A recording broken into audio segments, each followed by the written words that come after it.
3. Okay. Hi, everybody. Thanks for joining in today. This is it's funny. I told Olive I was excited to do a talk on something, and I pulled a tarot card to see what to talk on.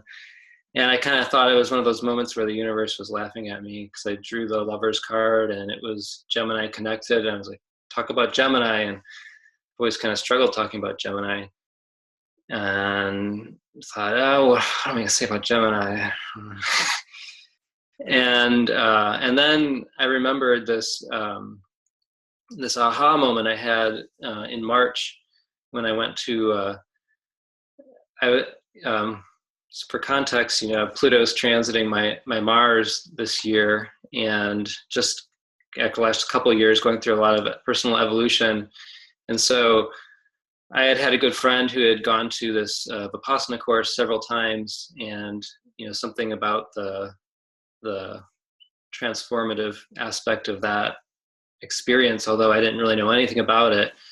In this 10-day silent retreat, I thought, I want to do this. I want to carve away time and have this experience and learn about this. But I didn't know anything about Vipassana meditation.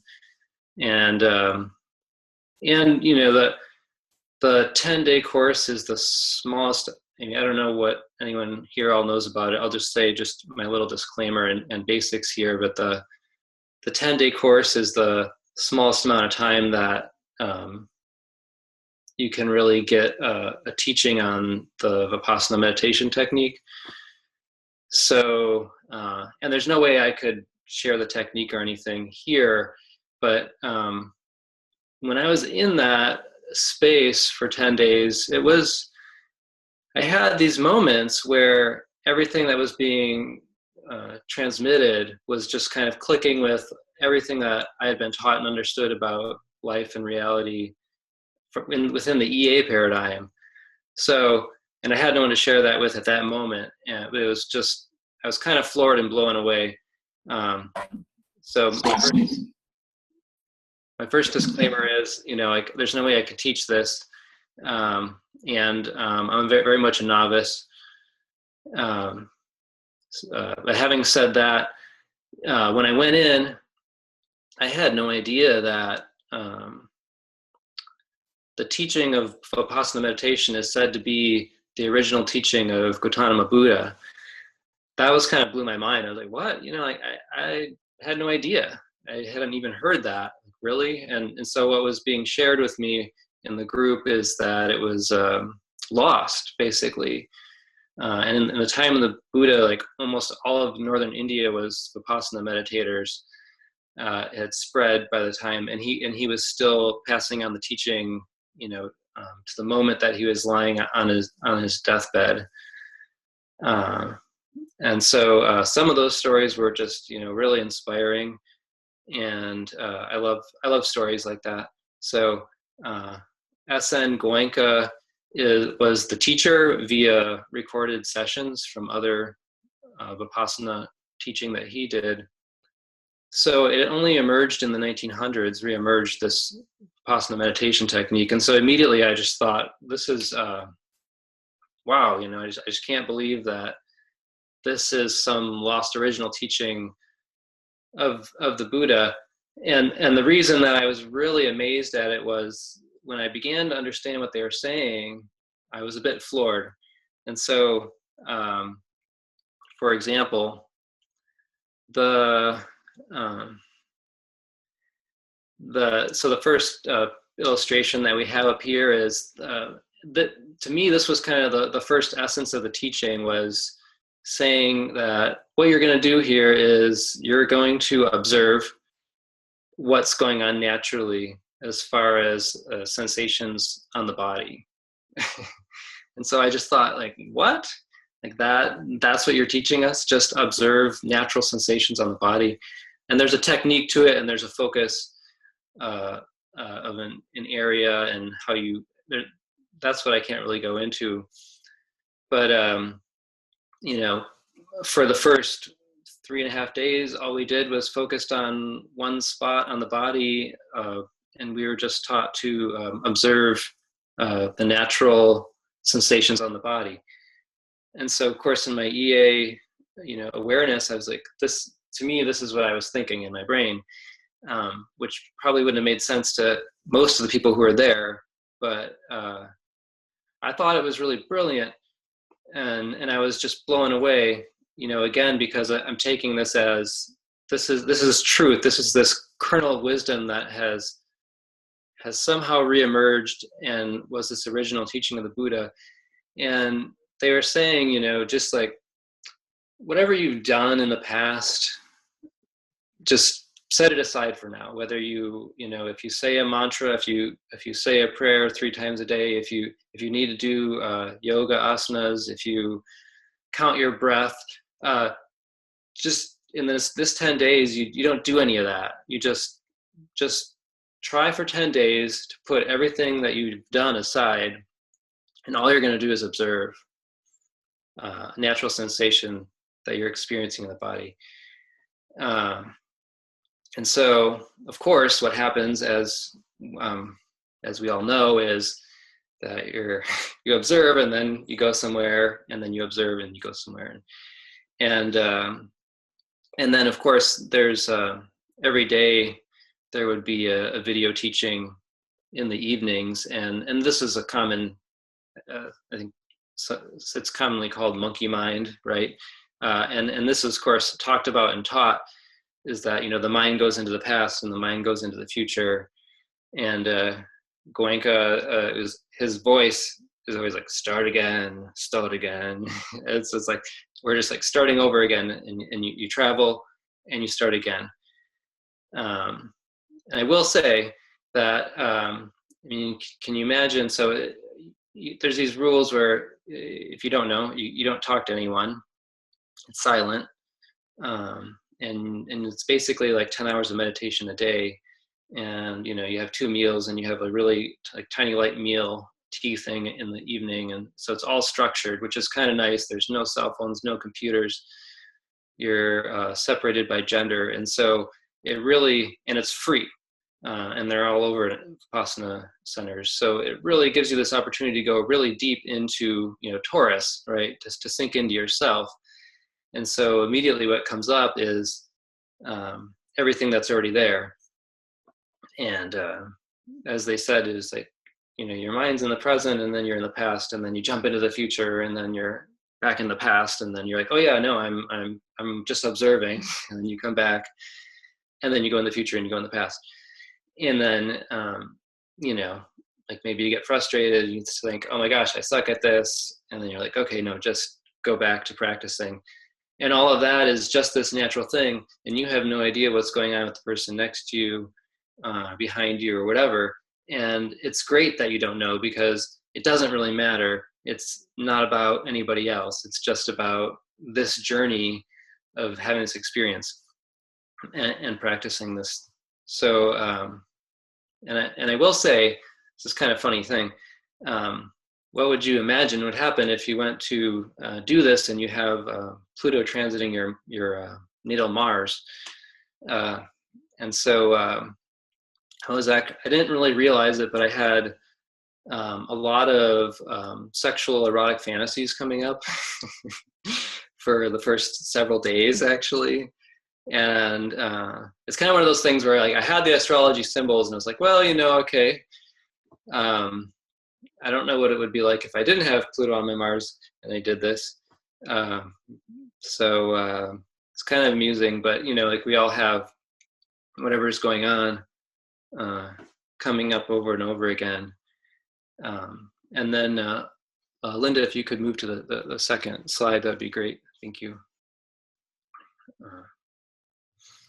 So the other piece of this, the next thing is in the teaching that happened, and this is where I was like, oh, this is talking about the air trinity. This is the air trinity in terms of this teaching from the Buddha.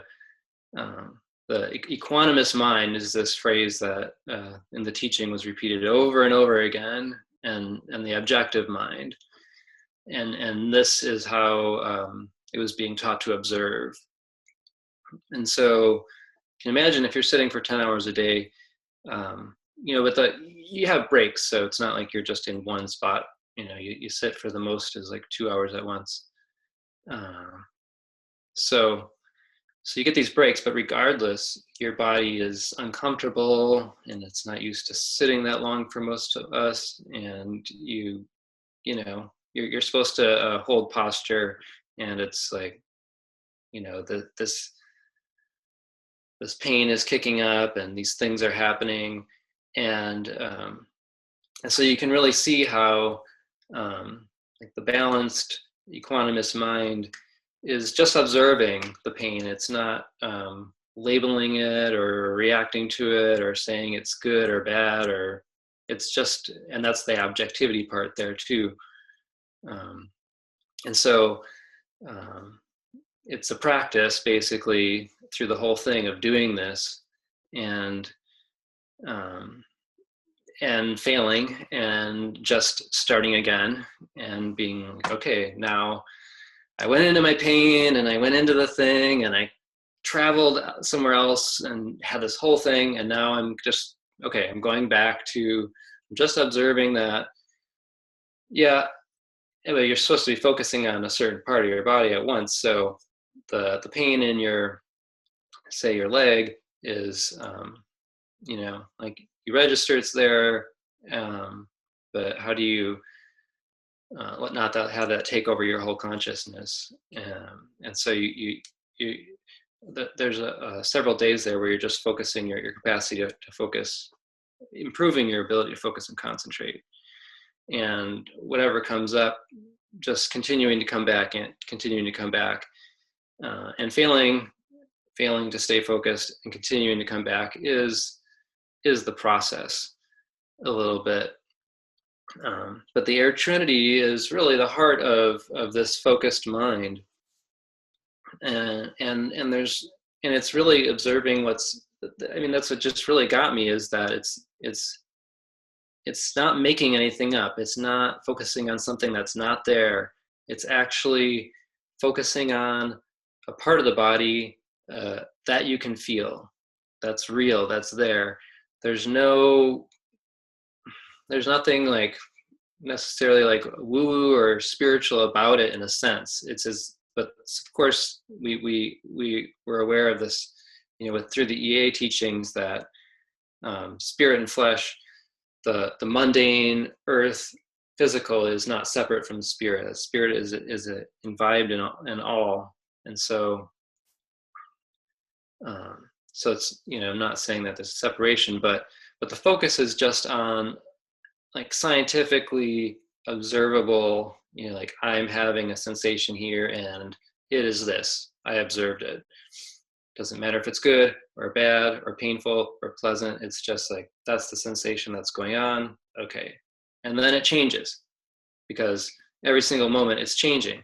And so as subtly or extremely as it changes, it's not the same. And so in the next moment, we're observing, and it could be that it seems like it's the same, but it's actually changing, because everything is constantly changing. And so these are part of the teachings too. And of course, Aquarius, as it connects to change and transformation, and this air trinity ties in with this teaching of, we're taking in the information, we're observing through Gemini, Mercury, the mind, through our awareness, senses. And we do it in an even way, and with this larger awareness that everything's constantly changing. And so if we become attached to how something is now, it's going to change. And of course, it's teaching this non-attachment thing, which is funny too, because I was on a break and talking to someone, and they were like, it was kind of this idea of, I'm really enjoying how beautiful this flower is, but I feel like I don't want to become attached to the beauty or something, I was like, well, yeah, the world is beautiful and the world is tragic, and the world has all these things. It doesn't mean to not enjoy the beauty or respond to the tragedy, but to know that that's also impermanent, it's going to change. But the technique that this is getting at is, what's the next slide do I have, Linda? I don't remember. Thank you. Oh, right. This is basically the same thing that I've been saying. But so the technique itself, and as I understood it, was, and this is where we're going to get into the next slide, but don't go there yet. I want to introduce the idea, is that what I was getting from this whole thing was that the Buddha had this realization that there's this natural cycle that happens in consciousness, and it starts with Gemini, Mercury with the mind, because that's basically our interface between like any sensation, whether, you know, the 5 normal senses, and then of course thought, or, you know, whatever can invisibly come up and rise in the mind. But also that would be like awareness of emotions, right? But things start, they come into consciousness. You could just call it consciousness, which of course in evolutionary astrology, consciousness is Pisces, Neptune. That then when we have awareness in our mind, it's more, we go into the Gemini Mercury aspect of it. And so we have this awareness of something, and the teaching is that there's this immediately, the mind is doing its thing where it labels it, like this is good or it's bad. There's an immediate instinctual attraction or aversion to something, and that that basically translates to, I want to go into that thing, or I desire that, or I'm not going to go into that experience. And so and then over time, these desires that we have develop and become, they have more gravity, and they begin to define our behaviors, our personality, or who we are.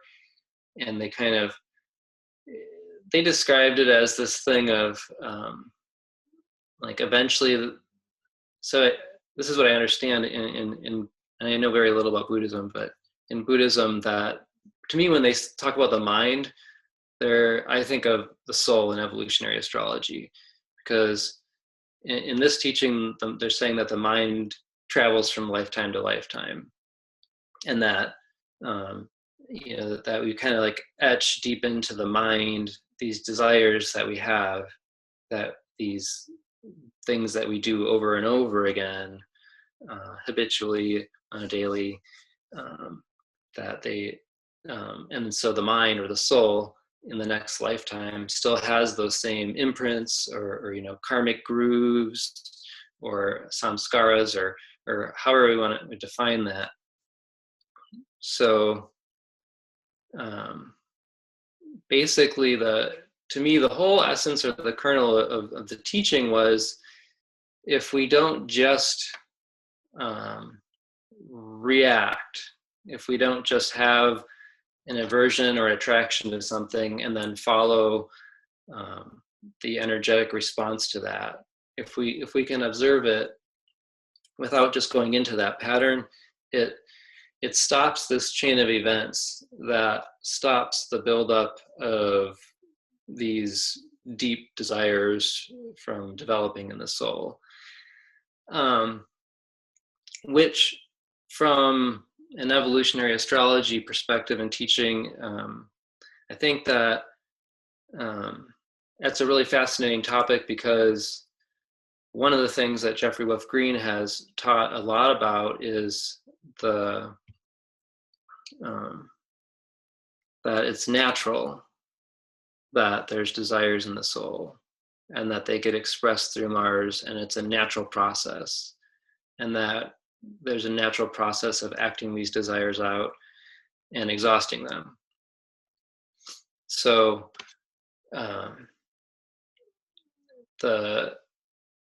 what the Buddha awareness teachings are is basically saying, I see people creating their own suffering because this is what they're doing. And if they can break this cycle, they can break the cycle of their own suffering. And so the Buddha's whole mission was to eliminate people's suffering by teaching this meditation technique, where the individual, through their own effort, can liberate themselves from their deepest patterns.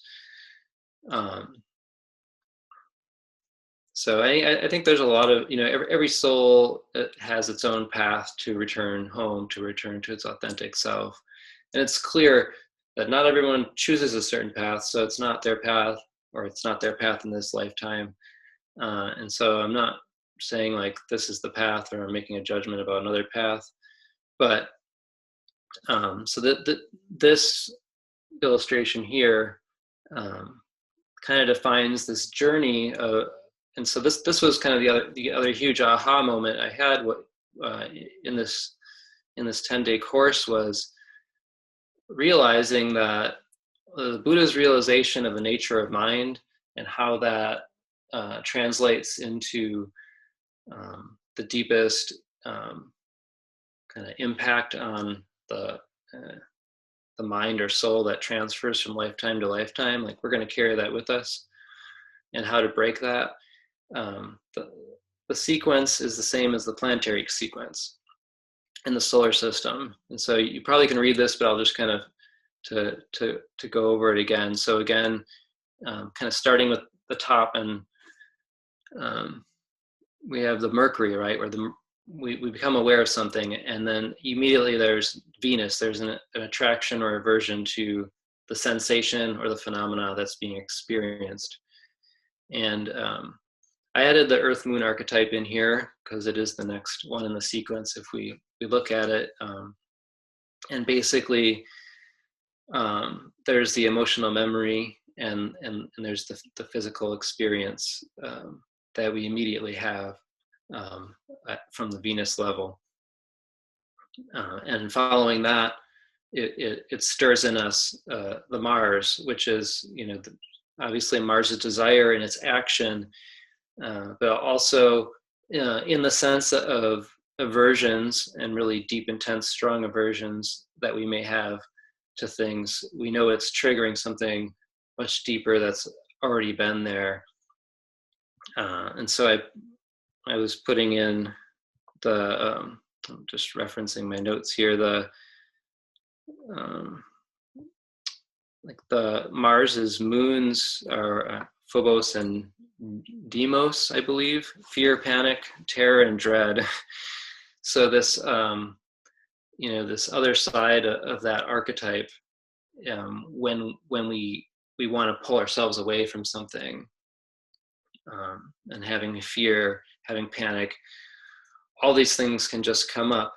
And to me, this is what the Buddha is saying, is if we let those things come up and let them run reign, we're just going through the same cycle again. We're going through the same cycle. And the whole teaching is how to stop the cycle at Mercury, to change the cycle at Mercury, the mind, and so it doesn't carry down. Because otherwise, once it starts, this is my understanding of it, once it starts down, then we immediately are feeling and responding with the Venus level, and we're immediately having the emotions triggered. Our actions are immediately repeating how we respond to this thing in the past, right? And then I added Ceres in because I'm a big fan of using Ceres as the primary archetype for that orbit.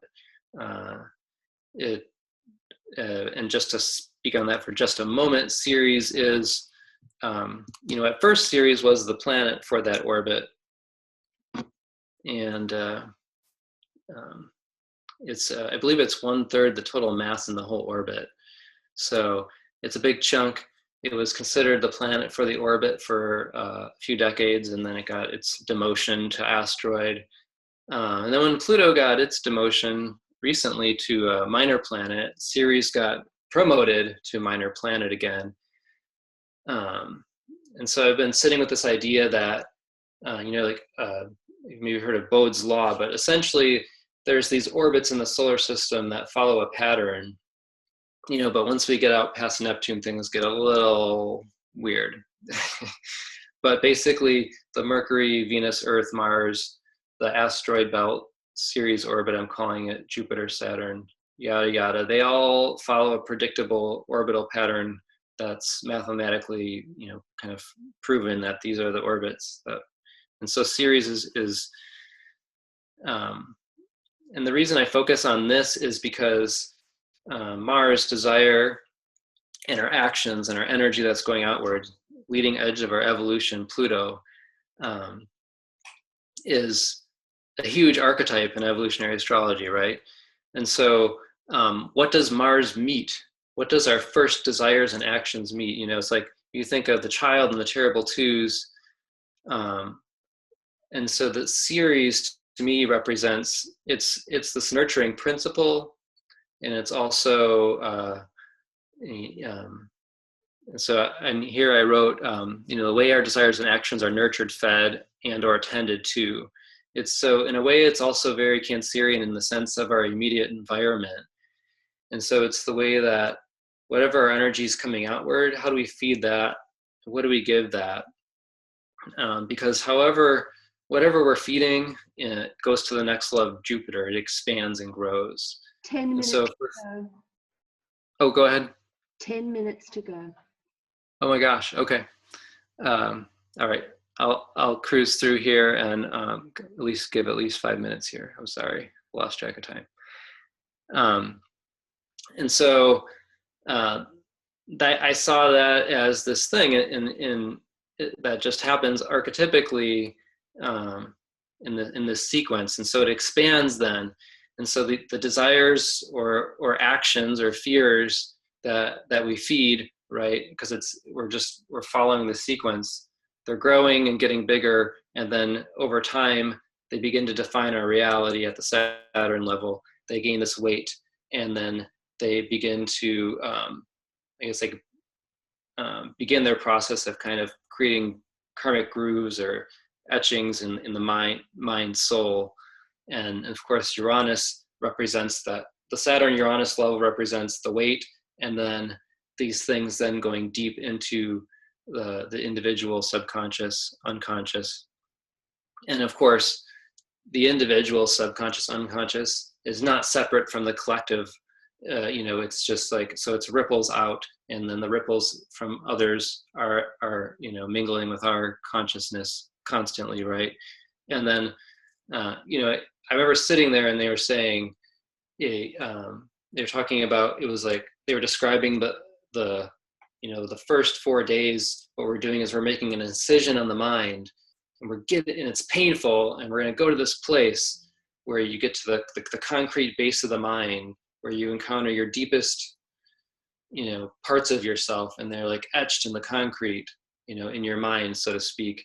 And I was like, oh my gosh, it's like they're talking about, through this experience, we're coming into contact with our soul's deepest desires and fears. And that's what my exact experience was. I was like, I am experiencing the deepest parts of my soul and watching them come up in all these chaotic, crazy ways, all this material, right? So my sense was, he was basically like, hey, you just practice observing these things that are happening naturally on a physical level, and what you're actually doing is you're practicing breaking this whole pattern that just happens naturally. With that, I just want to finish there and open up to dialogue and anyone's observations, thoughts, or questions. Yes, Bradley. It was interesting how you mentioned that the soul is Gemini. It's the same thing as the mind. And what that made me think of, the esoteric ruler of Gemini, I think, is Neptune. So it makes a lot of sense there. Pluto is, Gemini is in conjunct Pluto in the natural zodiac. And so it's a full phase in conjunct, awareness of internal and external limitations. And also, these are a few notes I've made along the way. I was thinking, how do we change the cycle at Mercury? How do we do that? So in evolutionary astrology, the soul, which is Pluto, the soul is choice. We have the choice. So it's also, I suppose it's the will as well, the will to make a choice. And I'm thinking, if we want to bypass this whole, you know, this 12 steps, we could actually go straight to Neptune, I guess, and you know, just sort of be in a sort of a Neptunian state a lot of the time, I guess. So that's all I wanted to say. Well, and Linda, mentioning will is really fascinating because, like for example, Paramahansa Yogananda, his first teaching is all about willpower, and it's like the keynote to the path. And so if we put the sun on here, that would be the first thing, really, is that it's the required willpower. So that's interesting. Thank you. Any other questions? And in the meantime, Bradley, so how do we stop this? You know, how do we change the cycle at Mercury? Well, that's where, I mean, if someone really wanted to do the Vipassanā course, I would say you'd have to do the Vipassanā course, because the teaching is that, you know, like normally this is done in like a 30-day course where you're isolated from everything except yourself. And so 10 days is kind of this condensed version that's, you know, for the modern world. There's just no way that I could, you know, answer that really. Yeah, so. I guess it's something that happens from within. And yeah, I'm very aware of this process, and because I live in a natural state of meditation a lot of the time, because I'm very isolated where I live in the country, so I don't have many distractions out there. So I just have my own mind, my own soul, I suppose. And I do have a huge choice as to whether to go ahead with any desire or whether to just squash it at the beginning. So I tend to squash things and focus on a few desires that I feel are going to be helpful. So any questions from anybody, please go ahead.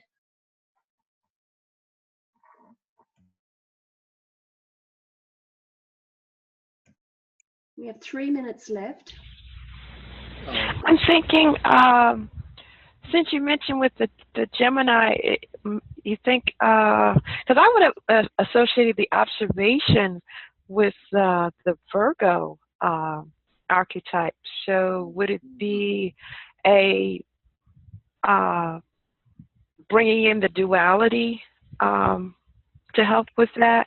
Instead, you know, since Gemini is a yang energy, where you would immediately probably just go out and act on it.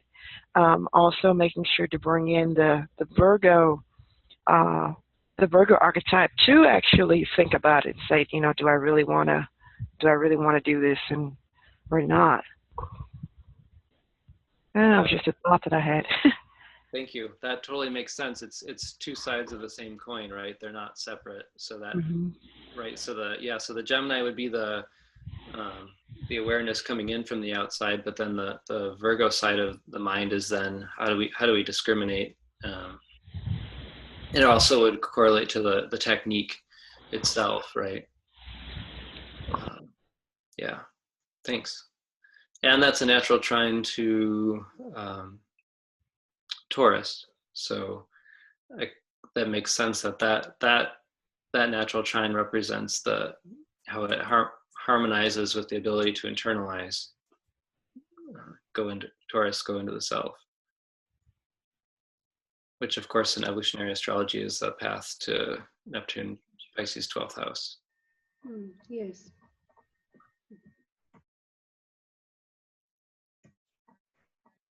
Any other questions? We have about 1.5 minutes left.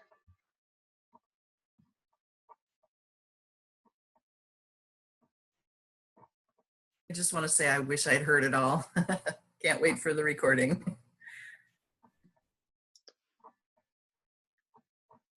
Okay, everyone.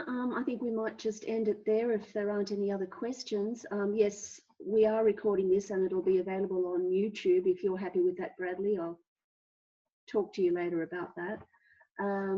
Okay, Bradley, that was so interesting. It was incredible. Thank you so much. Oh, great. I'm glad it was not boring and somewhat interesting. I loved it. It was so interesting and so important to understand. And yes, please come again to our Zoom meetings. Thank you, Linda. I'm just going to unmute everyone and we can all say goodbye. Thank you. Bradley. Thanks, Bradley. Bye, thank you. Thanks, Bradley.